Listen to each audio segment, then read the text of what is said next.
So, free agency has been going on for a couple of weeks now, and we've seen a lot of big moves, go down. So because of that, I wanted to come on here and, well, just give my second 2024 NFL mock draft, as you guys can tell from the title. So, yeah, before we do get started, of course, go ahead and hit that like button if you guys end up enjoying the video, since it really does help out the channel. And of course, subscribe if you guys are new and you guys enjoy content like this. So you don't miss out on any new videos like the one you're watching right now. Plus, I'm trying to hit 2,000 subscribers, and once I do reach my goal, I will do a Q&A. Besides that, a few notes before we do get started. One, I'm only doing the first round. Two, there's going to be trades in this mock draft. Third, I'm going to be making the picks based off what I would do personally. At least mostly based off what I would do. And then fourth, I am going to mix this thing up a little bit just so it's not a carbon copy of my first mock draft. But yeah, without further ado, let's just go ahead and get this video started. So starting things off with the first overall pick, I got the Chicago Bears via the Carolina Panthers taking Caleb Williams, a quarterback from USC. I'm not going to spend too much time on this pick because with Justin Fields officially gone, we all know who's going to be taken number one overall.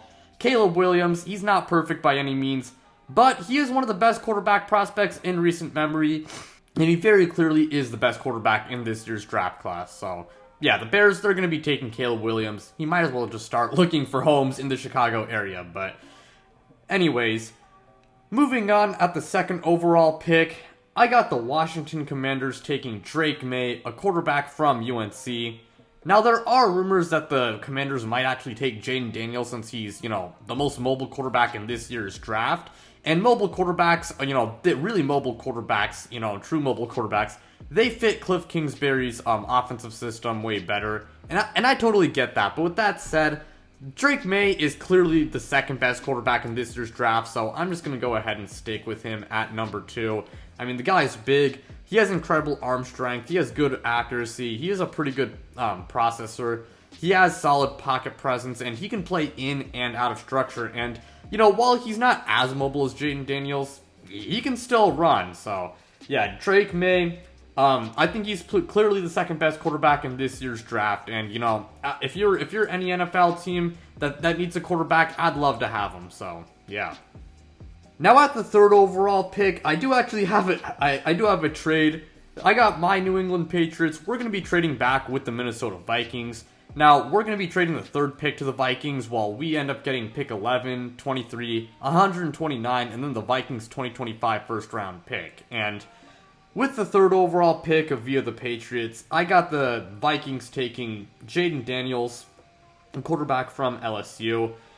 With Kirk Cousins officially gone, the Vikings, they need a quarterback, and they are definitely taking quarterback in this year's draft, especially when you consider the fact that, they traded back to get a second first-round pick, and I think they did that so they could try and trade up in this year's draft and acquire a quarterback. And Jaden Daniels, I think he's the third best QB in this draft, he's super mobile, he has a solid arm, pretty good pocket presence, good, I'd say pretty solid accuracy as well, and he gets through his progressions well. There are concerns like the fact that he is slim, old for an NFL prospect as well, and while he has a solid arm, he definitely lacks velocity on his passes, and he can be inconsistent when it comes to passing over the middle of the field. But with that said, if he does pan out, then the Vikings, they would be a very dangerous team. And, the reason why I had this trade, the Patriots, they might end up trading back if they are enticed, enough by a trade offer. And especially if, both Caleb Williams and Drake May are off the board and they want to trade back and get some more assets. And I know the Vikings, they are giving up a lot, but you gotta understand, they are trading up 8 spots into a top 3 pick. And everyone knows that they need a quarterback, which means that's less leverage for them. So, yeah, they are giving up a lot, but, that's what it's going to take to trade up to the third overall pick. So, yeah. With the fourth overall pick, I got the Arizona Cardinals taking Marvin Harrison Jr., a wide receiver from Ohio State. There really isn't too much to be said here because Marvin Harrison, he is a generational wide receiver prospect with very few flaws. He's big, he can run routes, make contested catches. he's a good yak threat. He has good hands. He can work every single level of the field. I mean, you name it. Marvin Harrison just does everything well for a receiver. And wide receiver is one of Arizona's biggest needs, and he would be absolutely lethal with Kyler Murray. And if Arizona were to stay put at pick 4, Marvin Harrison would be the dream scenario. So, yeah. With the 5th overall pick, I got the Los Angeles Chargers taking Malik Nabers, a wide receiver from LSU. The Chargers wide receiving core right now, after trading away Keenan Allen and releasing Mike Williams, it is downright atrocious right now. And they need to add somebody in the draft. And Malik Nabers, I think he's pretty clearly the second best wide receiver in this class. And in most draft classes, I think he would be the best wide receiver. But, because Marvin Harrison exists, that's not exactly the case. But Malik Nabers, he's super fast, he can run routes, he is a good yak threat, good hands, and he's really explosive. Now, his route tree was a little bit limited, but Malik Nabers, as I said before, is absolutely amazing, and he would be great with Justin Herbert, and he could be, the wide receiver 1 that the Chargers need now that they gave away Keenan Allen and, no longer have Mike Williams, so, yeah. With the 6th overall pick, I got the New York Giants taking Rome Odunze, a wide receiver from Washington. I took Joe Alt last time, so let's just go ahead and mix things up and, take a wide receiver. I mean, the Giants, they need help all over their offense, especially with Saquon Barkley gone and, to the Eagles. And Rome Odunze, he is one of the best players available, and, he's big. He has solid speed. I think he's a good route runner. He's really good when it comes to contested catches. He has really good hands, and he's not that bad after the catch either. And while he's not like super duper explosive, like Rome Odunze doesn't have that many flaws, and he's a really good prospect. I think he's very clearly the 3rd best wide receiver in this draft, and he definitely could be the number 1 wide receiver that the Giants have been looking for. So. At the 7th overall pick, I got the Tennessee Titans taking Joe Alt, a tackle from Notre Dame. The Titans have done a really good job when it comes to building around Will Levis. I mean, they've given him really good weapons to work with, especially with them signing Calvin Ridley. And while they definitely did make some additions to their offensive line, I still think they need to add, more to their O-line. And Joe Alt would be a really good pickup for them. I mean, Joe Alt, he's not, a great athlete, but he's definitely not a terrible one either. He's massive, he's really good as a run and pass blocker. He has good technique, solid agility, he's lengthy, and he has really good hand placement. And overall, Joe Alt, he's got everything you want in a tackle, and, he's just a flat-out amazing prospect. And if he were to pan out, he would go a long way in improving this offensive line.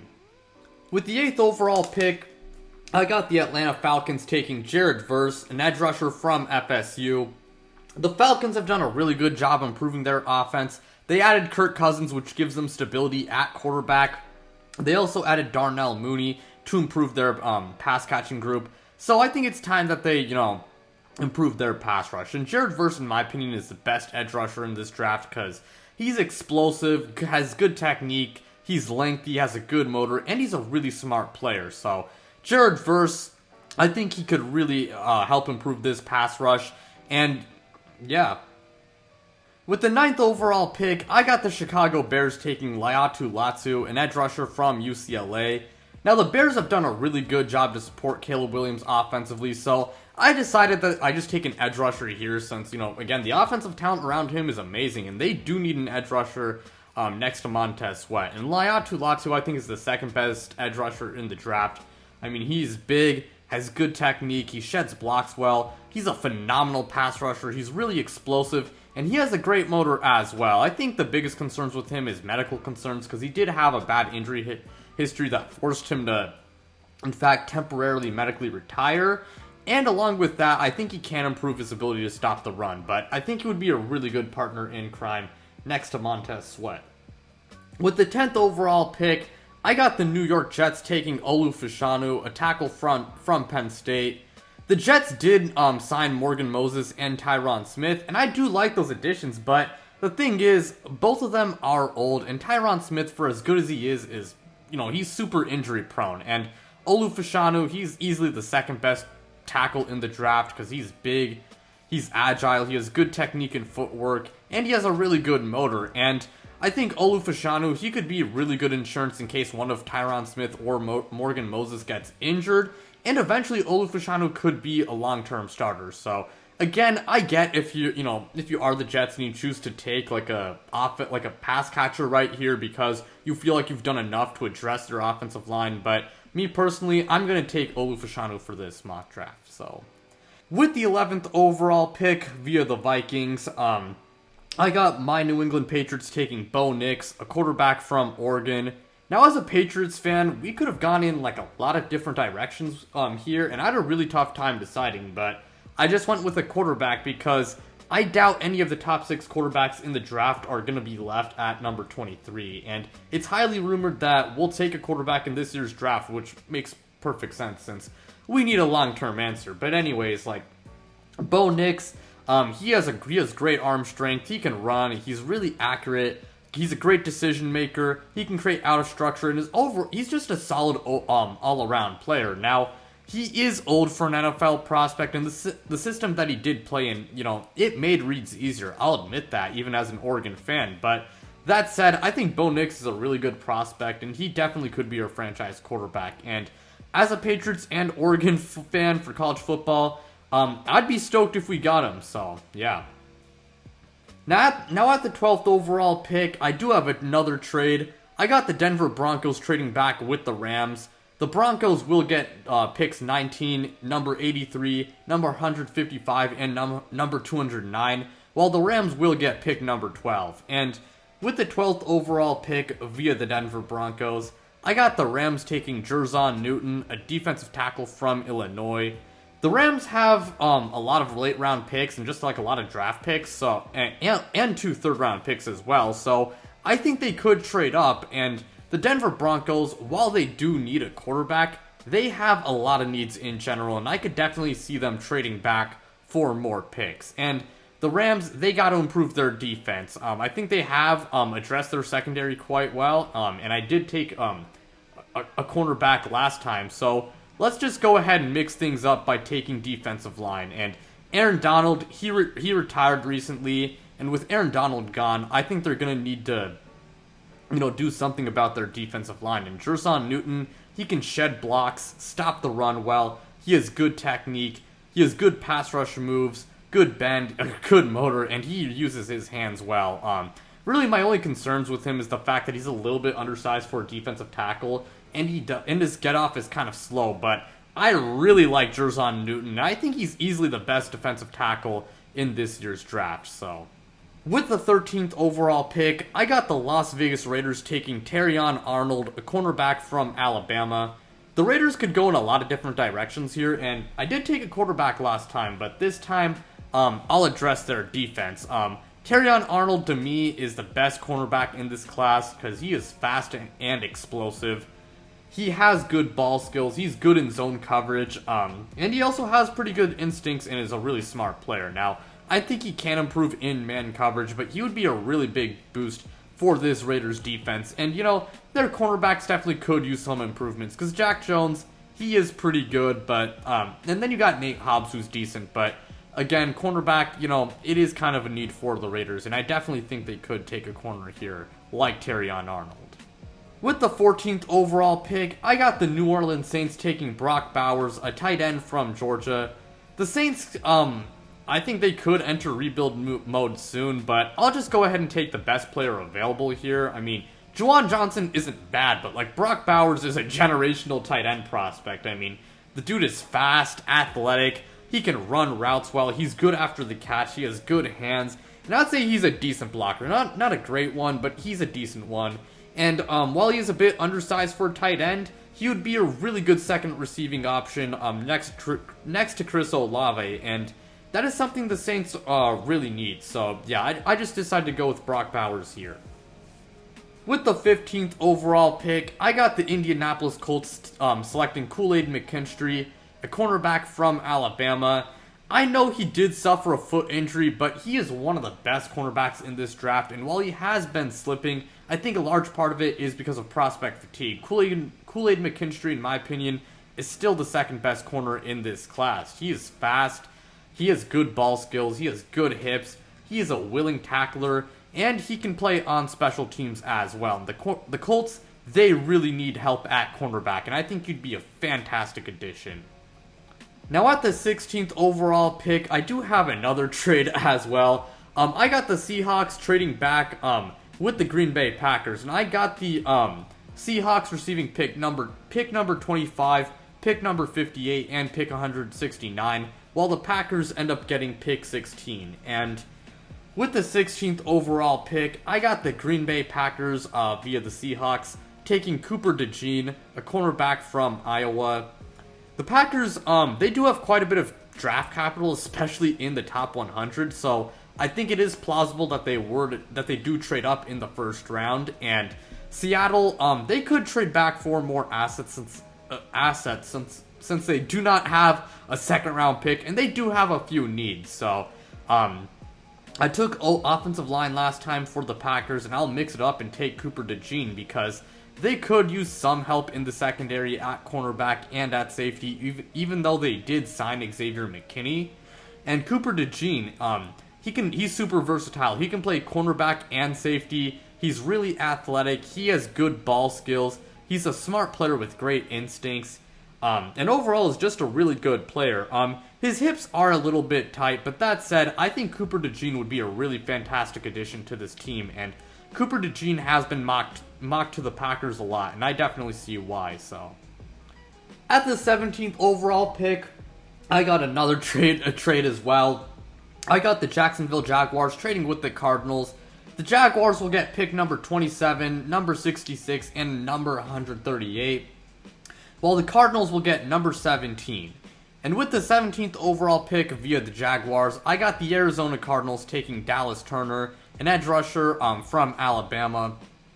I know I'm going crazy with the trade-ups right now, but the Jaguars, they do have a few needs, and, they did lose their third-round pick because of terms in the Calvin Ridley trade they made with the Falcons back in, the 2022 season.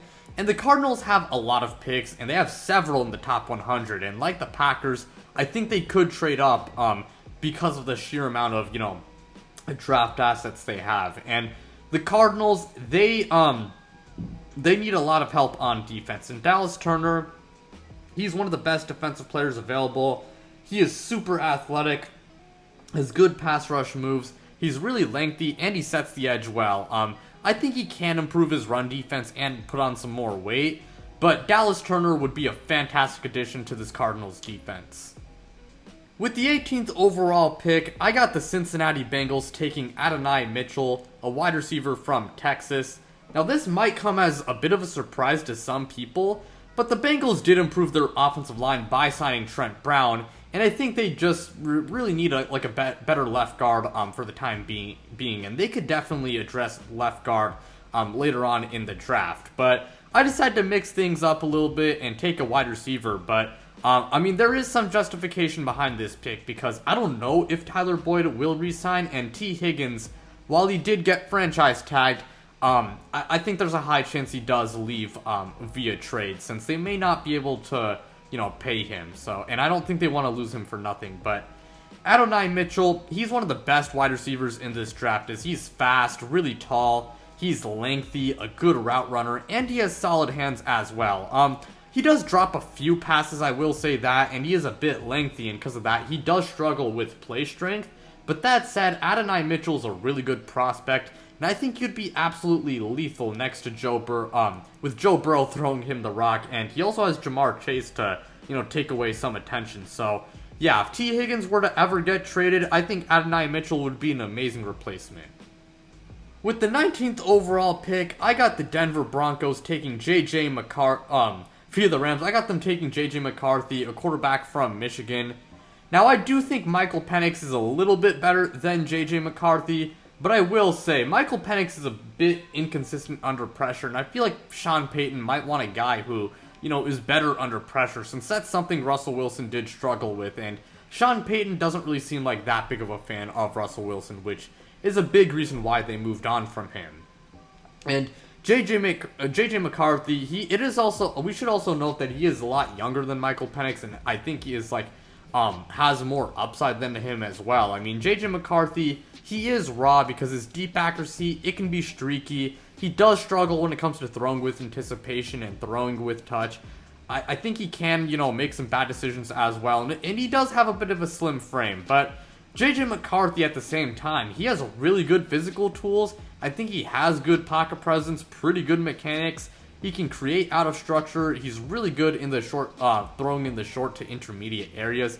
And he does get through his progressions well. And with the right team/coaching staff and, enough time to develop, I think JJ McCarthy could be one of the best quarterbacks in the league. And trading back, if you're the Broncos, if you were to trade back and get some more assets and land one of the top 6 quarterbacks in this year's draft, that would be absolutely sick for them. So now with the 20th overall pick, I got the Pittsburgh Steelers taking J.C. Latham, a tackle from Alabama. J.C. Latham, I'm pretty surprised that he made it all the way here, but here we are. The Steelers offensive line, it could use some work, and they need a tackle opposite of Broderick Jones. Now, J.C. Latham, he is massive. He is pretty agile as well. He's really strong, of course, has good hands, and he is a fantastic run blocker. He can be a little bit grabby, but I think J.C. Latham would greatly improve this offensive line, and due to his sheer size, I think he does have the versatility to play guard if they really need him to, so I think J.C. Latham would be a great addition to this Pittsburgh team. With the 21st overall pick, I do have a trade here. I got the Miami Dolphins trading back with the 49ers, and I got the 49ers getting pick number 21, while the Dolphins get pick number 31, pick number 94, and pick number 135. And with the 21st overall pick via the Dolphins, I got the San Francisco 49ers taking Quinyon Mitchell, a cornerback from Toledo. The 49ers, like all the teams that traded up, they have a lot of draft capital, so I think those teams with a lot of draft capital will try to trade up, in the draft. And the Miami Dolphins, they are a team that could use some draft assets, because outside of their first and second round picks, they don't have many draft picks. So the 49ers, I could see them, trading up with Miami to land one of the top cornerbacks, and cornerback is one of their biggest needs. Quinyon Mitchell, he did play at a smaller school, and he is a bit over-aggressive, but there is a lot to like about him, like his speed, his ball skills, his instincts, and his ability to tackle. And the 49ers, as I said before, cornerback is one of their biggest needs, and he could be the number 1 cornerback that they're looking for. So with the 22nd overall pick, I got the Philadelphia Eagles selecting Nate Wiggins, a cornerback from Clemson. The Philadelphia Eagles, they had a really good free agency, but with that said, they still need to address cornerback, which is something they haven't really done. Well, they kind of have. They signed Chauncey Gardner-Johnson, who can play slot corner or safety, but I'm going to draft a cornerback here. Nate Wiggins, he is really fast, really good in man coverage. He's tall, he's really lengthy, and he has good hips as well. The biggest concerns with him is the fact that he is a bit slim, and he did suffer an injury during the combine, and I will say he does lack physicality as well. But Nate Wiggins, he is a really good cornerback prospect, and he's one of the best corners in this draft. And I think Nate Wiggins could be a really good building block for the future. When you consider the fact that Darius Slay, while he is still a pretty good player, he is aging, and James Bradbury, he's not only aging, but he was he was not very good last year, so Nate Wiggins could be a really good successor. With the 23rd overall pick, I got the New England Patriots via the Vikings, who got this pick from the Texans, and the Texans got this pick from the Browns. I got the Patriots taking Brian Thomas, a wide receiver from LSU.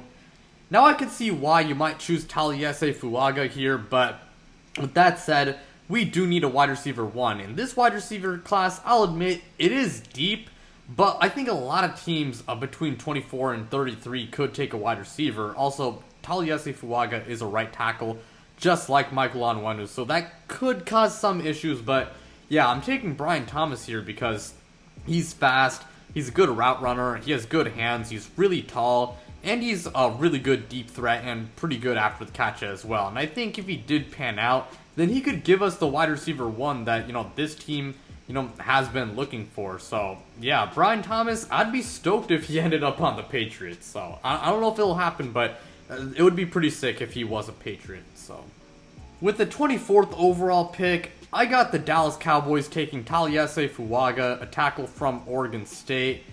Taliesin Fuaga, I gotta be honest, I have no clue how he made it to 24, but that's just how the board fell in. The Dallas Cowboys could really improve their offensive line in this draft. Taliesin Fuaga is massive. He's a really good run blocker. He has good hands. He's extremely powerful, and he plays with a good pad level. He's just a little bit over-aggressive, but he's really good. I think he's one of the best tackles in this draft, easily top 4. And the great thing, too, about Tyler Smith is that he is flexible, and he can play tackle or guard.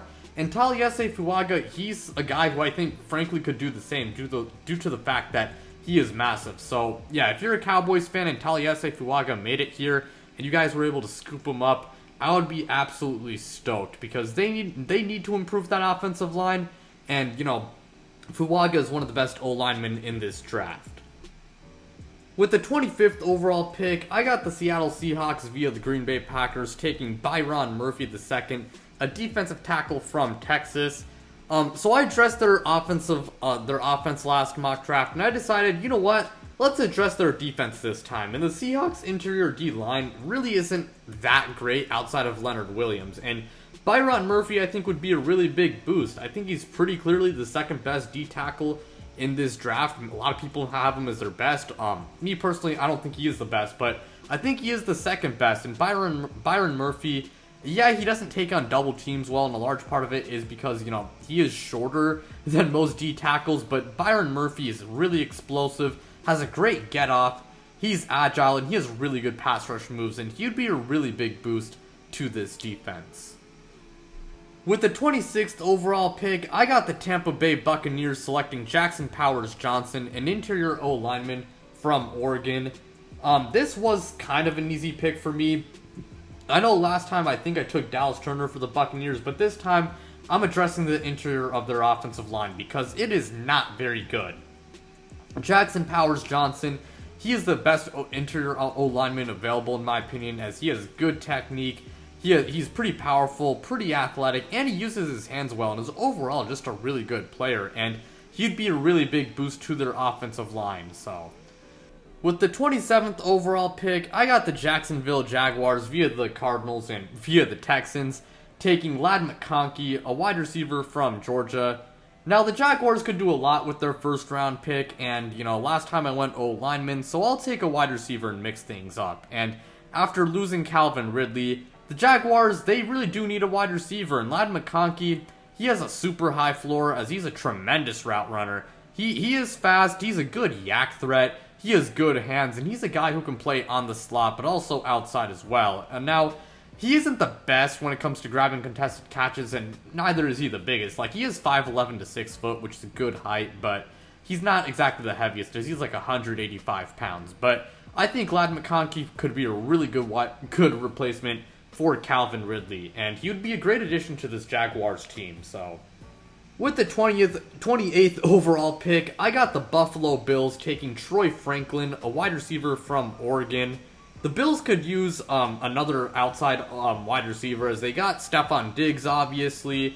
Then they got Curtis Samuel and Khalil Shakir in the slot, and then they have a pretty good tight ends as well, like Dalton Kincaid and Dawson Knox. But yeah, man, Troy Franklin, he's one of the best wide receivers in this draft. In this wide receiving class, I mean, it's obviously insane, but Troy Franklin, he's tall, he's fast, he's a good route runner, he's a good yak / deep threat, and he has pretty solid hands as well.